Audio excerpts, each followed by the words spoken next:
ಅಲ್ಲ, ನೀವೇನು ಹೇಳ್ತಾ ಇರೋದು? ಅವ್ರನ್ನ ಹೊರಗಡೆ ಕರೆಸಿ ಅಂತ ನಾನು ಒಳಗೆ ಹೋಗ್ಲಿಲ್ಲ.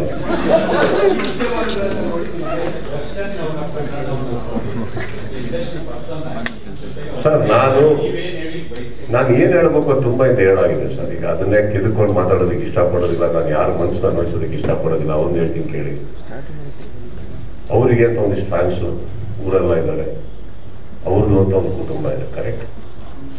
ನಾವು ಮಾತಾಡೋದ್ರಿಂದ ಅವ್ರಿಗೂ ನೋವಾಗತ್ತೆ ಬೇಡ. ಮಾತಾಡಬಿಟ್ಟು ಇನ್ನೊಂದು ಕಡೆನೂ ಒಂದು ಫ್ಯಾಮಿಲಿ ಅಂತ ಇದೆ, ಅವ್ರದ್ದು ಅಂತ ಇದೆ, ಅವ್ರಿಗೂ ನೋವು ಕೊಡೋದಕ್ಕೆ ನಾನು ಇಷ್ಟಪಡೋದಿಲ್ಲ. ರಾಜಕೀಯವಾಗಿ ಮಾತಾಡ್ತಾ ಇದ್ದೀನಿ ಅನ್ಕೊಂಬೇಡಿ. ಬಟ್ ಒಂದಂತೂ ಸತ್ಯ ಸರ್, ಈ ದೇಶದಲ್ಲಿದ್ದೀವಿ ಅಂದರೆ ನಿಮಗೆ ಲಾ, ಗವರ್ಮೆಂಟ್, ಸರ್ಕಾರ ಇದ್ಯಾವುದ್ರ ಬಗ್ಗೆ ನಂಬಿಕೆ ಇಲ್ಲದೆ ನಮಗೆ ಇರೋಕ್ಕಾಗಲ್ಲ. ಪ್ರತಿಯೊಂದನ್ನು ನಂಬಬೇಕಾಗತ್ತೆ, ಪ್ರತಿಯೊಂದನ್ನು ನಾವು ಇಟ್ಕೋಬೇಕಾಗತ್ತೆ, ಕೇಳಬೇಕಾಗತ್ತೆ. ಈಗ ನೀವು ಹೇಳೋದು ಒಂದು ರೀತಿ ಆದರೆ ನಮಗೆಲ್ಲ ಮಾಹಿತಿ ಸಿಗ್ತಾ ಇರೋದು ನಿಮ್ಮ ಚಾನಲ್ಗಳ ಮೂಲಕ ತಾನೆ. So what you want me to do? Tell me to believe you or not to believe you? What you want me to do? My answer is there. If you say you're wrong, I'll make a statement. If you say you're right, then don't ask me a question.